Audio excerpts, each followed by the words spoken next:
que je voulais faire cette vidéo. Donc aujourd'hui on se retrouve pour un Ethnicity Tag. Aujourd'hui on va parler de mes origines, en tout cas de ce que j'en sais. Vous foutez pas de moi si vous voyez qu'il y a des choses que je sais pas, etc. Je vous en avais déjà parlé un petit peu dans une vidéo, je pense que c'est 30 faits sur moi, où je vous disais d'où je venais, etc. Donc voilà, je suis en France depuis que j'ai 6 ans, il y a beaucoup de choses que j'ai oubliées. Mais à la maison, voilà, c'était vraiment la culture de Djibouti. Je me justifie avant même de faire la vidéo, donc bref, vous moquez pas de moi s'il y a des questions auxquelles je sais pas très bien répondre. Et en tout cas, c'est ce dont la vidéo va parler aujourd'hui, donc si vous êtes de passage sur ma chaîne, n'hésitez pas à vous abonner, à liker, à commenter et à me dire d'où est-ce que vous venez. S'il vous plaît, dites-moi d'où est-ce que vous venez. J'ai Google qui me donne les statistiques, mais j'aimerais bien que vous me disiez d'où est-ce que vous venez. Dans la barre d'infos, je vais mettre ces questions-là. Si vous avez envie de répondre à quelques questions, celles qui vous intéressent le plus, voilà, dites-moi quelques petites choses à propos de vous et de vos origines. Donc la première question, de quelle origine es-tu? Donc je suis originaire de Djibouti. Parles-tu la langue de ton pays? Donc on parle le somalien. Et oui, je le parle, mais je le parle pas aussi bien qu'avant. Et je mélange français et somalien. L'abonnée, ce qu'elle me disait, c'est si tu parles la langue de ton pays, est-ce que tu peux nous dire quelques petits mots? Magaïd wa rahma. Franchement, pourtant, si je suis énervée, je te parle 100% fluent somalien. Mais là, comme ça, c'est pas naturel, j'y arriverai pas. Non, j'y arriverai pas. Quel est ton plat préféré? Moi, je mange de tout, vous savez.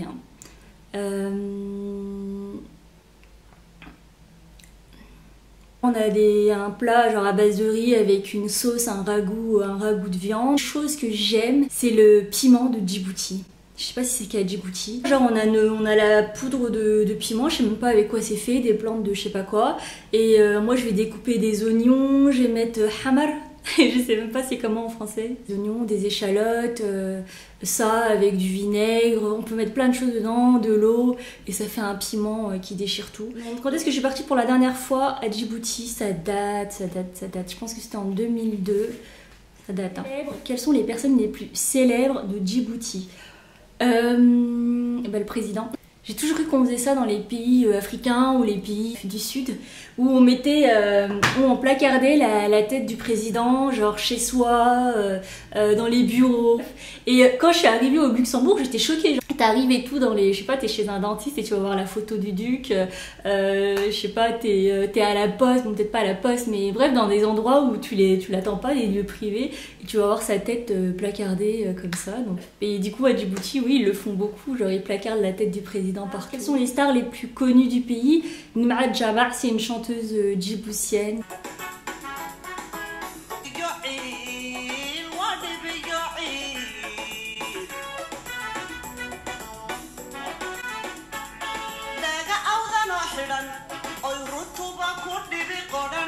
Ensuite, c'est aimes-tu la culture de ton pays? Si oui, pourquoi?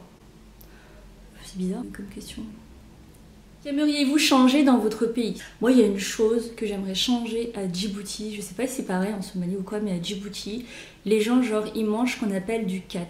C'est genre une espèce de plante, c'est de la drogue quoi limite. C'est une espèce de plante que les gens ils mâchent comme ça toute la journée, ils mâchent ça. Ça leur donne un effet je sais pas quoi et ça les rend mais feignants, ils font rien de leur journée. Et c'est vraiment un fléau à Djibouti et ça arrive mais vraiment par cargaison, je sais même pas d'où ça vient. Mais ouais, je pense que s'il y a un truc que je changerais à Djibouti, c'est ça, c'est interdire, j'interdirais ça, je traiterais ça comme une drogue. C'est triste. Il y a mieux à faire de notre vie que de brouter. Ah oui, alors je viens de comprendre la question. Aimes-tu la culture de ton pays? Avant YouTube, en fait, je m'étais jamais vraiment posé des questions sur ma culture, genre en me disant qu'est-ce qui était bien, pas bien et tout. Vu que j'ai grandi en France en grande partie. Et en fait, c'est vraiment en arrivant sur YouTube, quand j'entends des débats, quand je vois des vidéos du genre les femmes, pourquoi les hommes noirs préfèrent les femmes blanches. Pourquoi les femmes noires limite ne s'assument pas telles qu'elles sont, naturelles, etc. etc. Moi c'est vrai que c'est des choses qui m'ont jamais concernée et je pense que c'est pareil pour tous les Djiboutiens, j'ai envie de dire. Genre j'ai jamais entendu des choses du genre un Djiboutien qui me dirait ou un frère ou je sais pas qui, un cousin qui me ferait des remarques sur mon physique, sur mon apparence ou qui me comparerait à une blanche en disant que... Je sais pas, en fait j'ai l'impression, en fait, en regardant des vidéos sur YouTube et en m'intéressant à d'autres communautés, j'ai envie de dire, j'ai l'impression qu'en fait la femme noire, elle est pas tellement valorisée, et moi j'ai jamais eu cette impression dans ma culture. Je sais qu'il y a une vidéo il y a des années, je sais plus comment elle s'appelle, la youtubeuse. C'était deux filles qui faisaient des vidéos sur YouTube et elles abordaient plein de sujets comme ça, du genre pourquoi les hommes noirs n'aiment pas les femmes noires ou pourquoi ils préfèrent les blanches, etc. Et quand j'avais vu la vidéo, moi j'avais essayé de répondre, non mais j'ai supprimé mon message à une vitesse. En gros, je disais dans le message, mais c'est bizarre, moi j'ai jamais été touchée par ça, j'ai jamais entendu un Djiboutien, un Somalien, un homme de ma communauté dire à une autre femme noire je sais pas, d'être plus claire, d'avoir des cheveux comme ci, comme ça, d'avoir une certaine apparence qui se rapproche du coup l'apparence de la femme blanche. J'ai jamais entendu des trucs comme ça. Tous les sujets par exemple qu'on évoque sur YouTube, je l'ai jamais vécu, et je pense qu'on a... Dites-moi les Djiboutiennes si je rêve ou quoi, mais j'ai jamais entendu un homme djiboutien, un frère, un cousin, pas n'importe qui dénigrer une femme noire.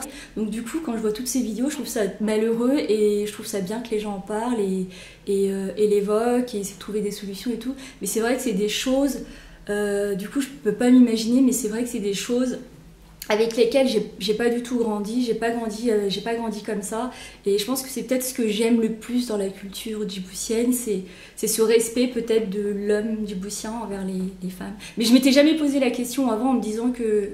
Bref, c'est vraiment en regardant des vidéos sur YouTube que j'ai compris ça. Et donc comme je vous disais, la fille, ça faisait quelques années maintenant qu'elle a fait cette vidéo et elle l'a supprimée parce qu'il y avait eu un scandale. J'arrive pas à me souvenir de... Mais c'était deux nanas, j'arrive pas à me souvenir de leur prénom.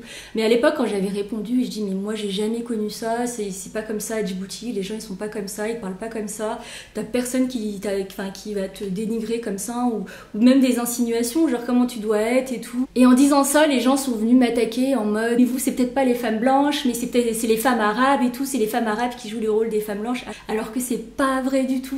On va jamais dire le mieux, le summum, l'idéal, c'est d'avoir une femme arabe. J'ai jamais entendu ça de ma vie. Donc voilà, des fois on aborde des sujets comme ça, c'est vrai qu'on dit les femmes noires, machin, mais c'est important aussi de se rappeler que toutes les femmes noires n'ont pas grandi de la même façon, n'ont pas grandi dans la même culture. Il y a certes des similarités, mais sur des choses comme ça, moi je trouvais que c'était important de le dire quand même, parce que j'ai jamais entendu ça chez nous. Après ça n'empêche pas qu'il y ait des couples mixtes à Djibouti, hein. Moi je vis en France, mon mari il est blanc. Ça aurait été beaucoup plus facile dans ma famille si vraiment j'avais pris un Somalien, un Djiboutien, enfin bref, quelqu'un de proche de ma culture que mon mari, ça aurait été beaucoup plus simple, et voilà, bref. Ensuite, quel est l'élément qui te rappelle ton pays dans ta maison? Quel est l'élément qui me rappelle mon pays dans ma maison? Franchement, pas grand chose, hein. L'encens. Ensuite, quelle est ta chanson préférée? Je crois que je vous l'ai mis. Ma chanson préférée, j'en ai pas, mais la chanson que je vous ai mis tout à l'heure de Nima Jama, et ben c'est ça. Es-tu née là-bas? Donc, est-ce que je suis née là-bas? Oui, je suis née là-bas. Je vous l'ai déjà dit dans une vidéo que j'étais née là-bas. As-tu un prénom ethnique? Non. Et il y en a beaucoup, c'est marrant, qui pensent que Rama c'est le diminutif de Ramatou. Mais non, c'est juste Rahma. C'est Rahma qui veut dire miséricorde. Ensuite, elle me demande, aimes-tu la musique de ton pays? De moi-même, j'irai pas mettre des... Je connais même pas, à part Nima Jama, je connais même pas des artistes. C'est à peu près tout pour cette vidéo. J'espère que ça vous a plu. Si ça vous a plu, n'hésitez pas à liker, n'hésitez pas à commenter. Et n'hésitez pas, si vous avez d'autres questions en plus de celle-ci, n'hésitez pas à me les poser dans les commentaires. Dites-moi de quelle origine vous êtes et qu'est-ce que vous aimez dans votre pays d'origine. Et dites-moi où est-ce que vous vivez actuellement. Mes beautés, je vous fais de gros bisous et je vous dis à très très vite dans une nouvelle vidéo.